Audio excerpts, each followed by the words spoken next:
لقمان رحمۃ اللہ علیہ فرماتے ہیں، بے شک زندگی تھکانے والی چیز ہے، لیکن جب تم تھک جاؤ تو اپنے رب کو یاد کرو، کیونکہ سکون تو صرف اللہ کے ذکر میں ہے۔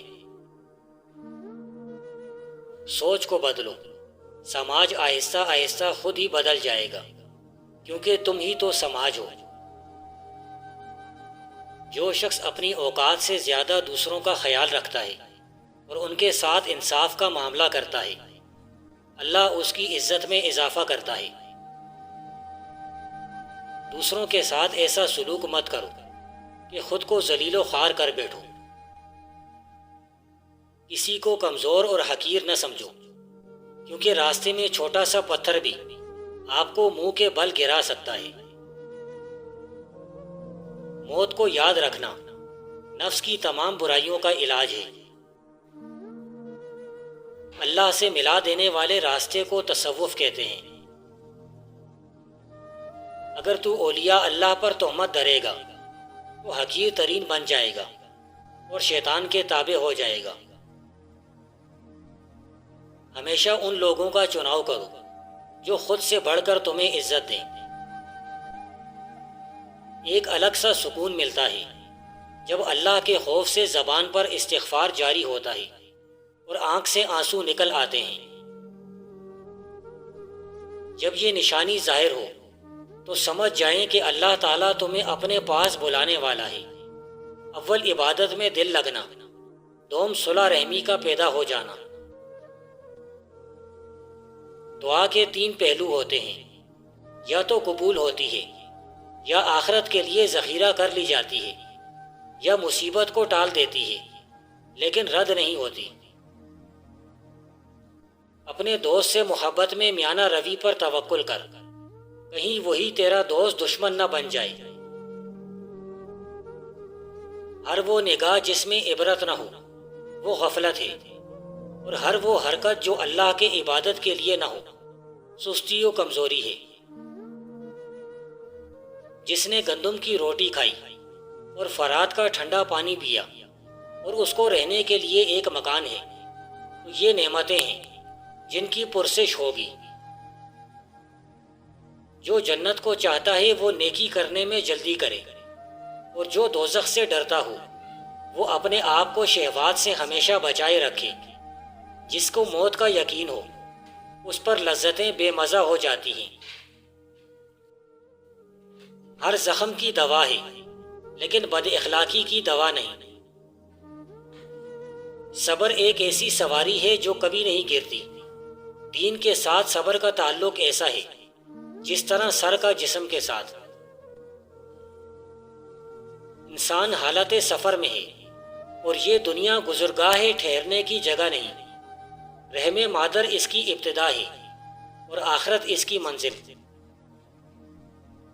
کلام الہی روحانی ارتقاء کا یقینی ذریعہ ہے۔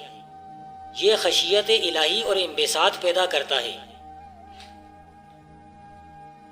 بات چھوٹی ہو یا بڑی تمہارے پاس امانت ہوتی ہے، اور جو کسی کی بات تم سے کہے وہ خود بھی معتبر نہیں ہے، کیونکہ اس نے غیبت کی ہے۔ عورت کتنی بھی بہادر ہو، کتنی بھی ضبط کرنے والی ہو، وہ ایک نگاہ ایسی ضرور چاہتی ہے جو دیکھتے ہی جان لے کہ آنکھیں تھکن سے لال ہیں یا ضبط سے۔ یہ دنیا جو تمہیں بڑے مزے دیتی ہے ایک سانپ کی طرح ہے جو چھونے میں نرم ہے مگر مہلک زہر سے پر ہے۔ احمق اس میں کشش محسوس کرتے ہیں، عقل مند اس سے بچتے ہیں۔ سب سے بڑھ کر عارف الہی وہ ہے جو اہل کلمہ کی زیادہ تعظیم کرے۔ لوگوں پر ایک ایسا وقت بھی آئے گا کہ اس میں برائی کو برا کہنے والے تمام لوگوں کے 10ویں حصے سے بھی کم ہوں گے۔ اس کے بعد یہ 10واں حصہ بھی چلا جائے گا تو پھر کوئی بھی برائی کو برا کہنے والا نہ ہوگا۔ نفس سے بڑھ کر کوئی سرکش جانور ایسا نہیں جو لگام دینے کے زیادہ لائق ہو۔ جو بات تم نہیں جانتے اسے منہ سے مت نکالو، اور جو جانتے ہو اسے مستحق کو بتانے میں دریغ مت کرو۔ جس نعمت میں کفران ہے اس کو بقا نہیں، اور جس نعمت میں شکر ہے اس کو زوال نہیں۔ بدگمانی کو اپنے اوپر غالب مت کرو کہ تمہیں دنیا میں کوئی ہمدرد نہ مل سکے۔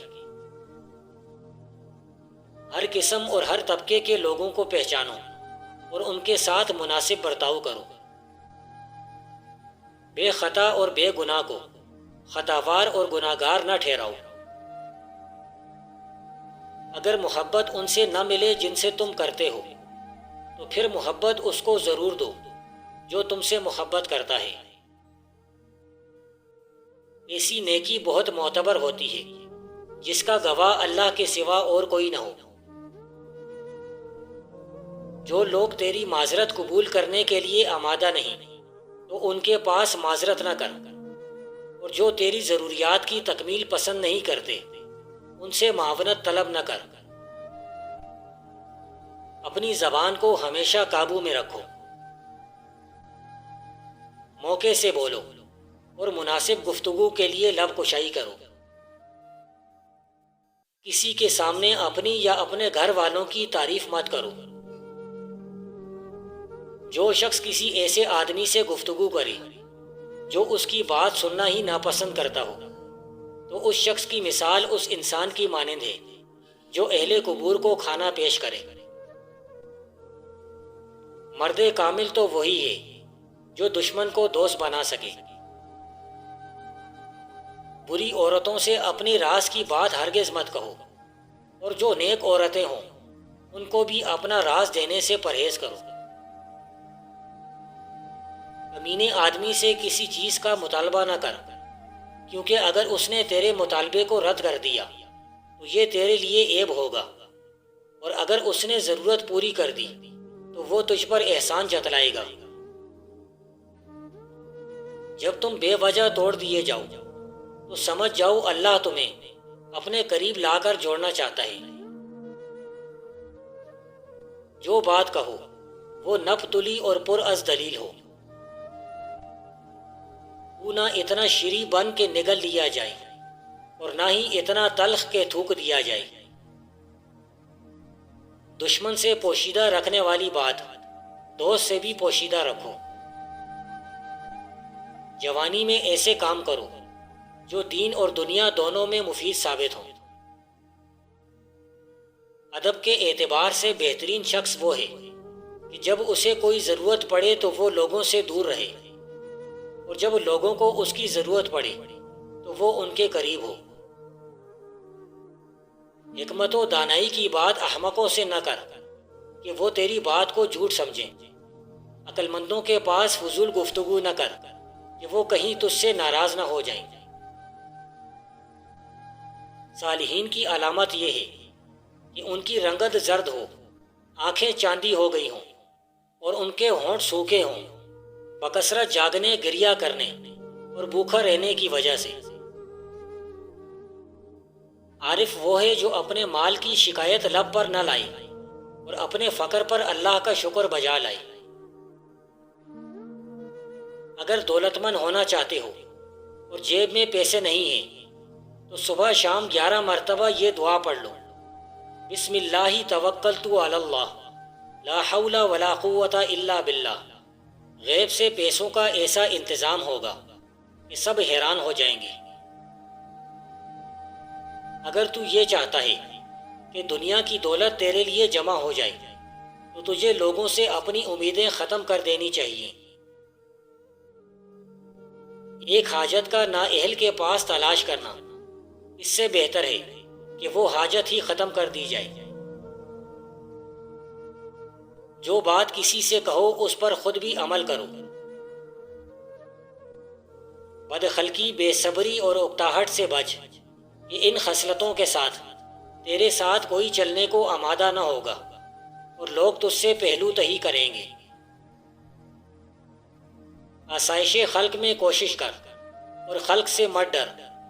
اپنی جان کو مصیبت و مشقت کا عادی بنا۔